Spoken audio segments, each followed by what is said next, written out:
I gave myself just 5 minutes to model every chess piece. No planning, no second chances, just pure speed and creativity. Okay, so next on my list of pieces to model is the bishop. Got 5 minutes on the timer, and let's get started. Okay, so for my bishop, again, I'm trying to keep everything very cohesive, looking good. So I'm gonna sketch on the top. We're gonna do a circle. This circle is gonna be 20. We're going to, just as we've done with all the others, extrude up 10.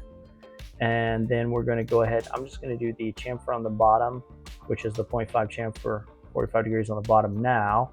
Now let's go ahead and get our planes set up. So off the top, we're coming 15.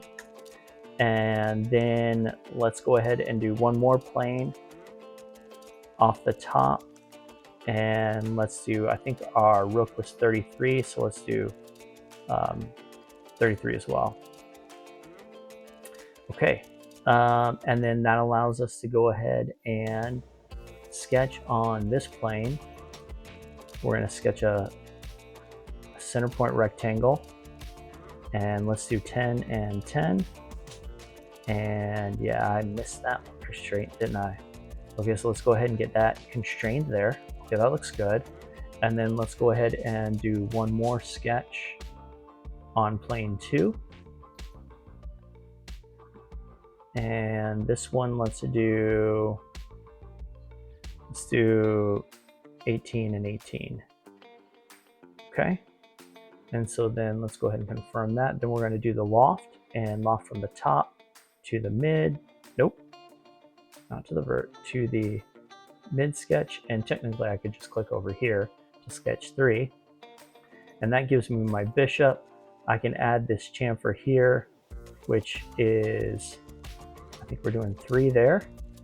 So that's my bishop's chamfer there. Now what I want to do is I want to give him a cool bishop look. Oh, let me get my fillet in here so that we're getting that in. Oh no, come on, man, time, people, be time conscious. Okay, so now what I got to do is I'm going to, on this one, I'm going to sketch on this plane, and I'm going to sketch over. Let's go, we'll do 7, and then actually,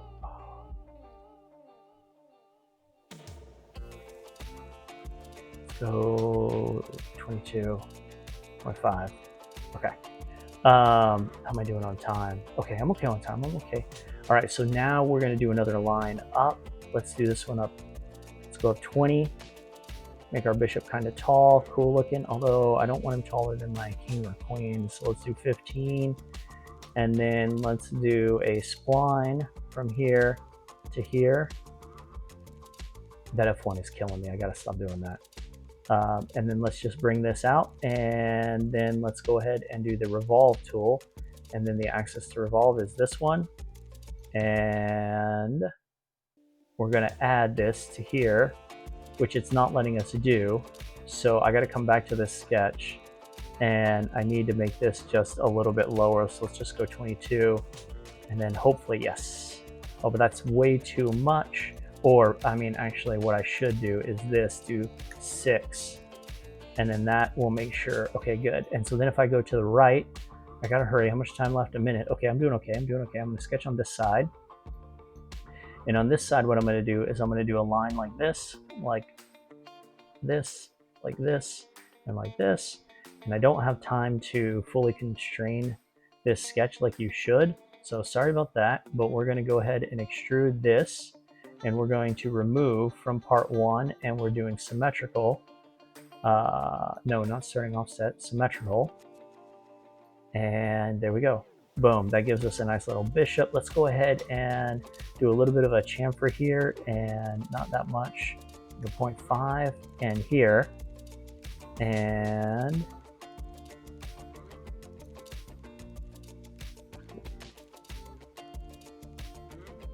oh no. No!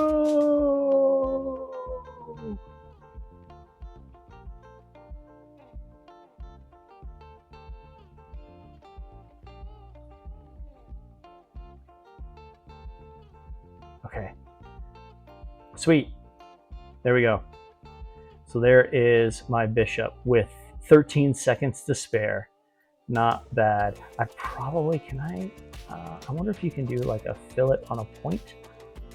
You cannot. Okay, that's fine. That point, I wish I could have like smoothed it out, maybe made it a little more rounder. Yes. Maybe made it a little more rounder, but you know, that's not an option.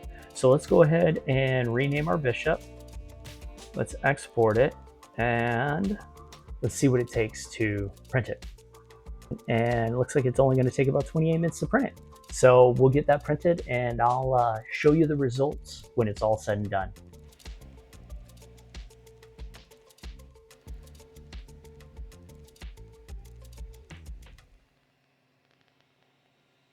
Thanks so much for watching. I'll catch you in the next one.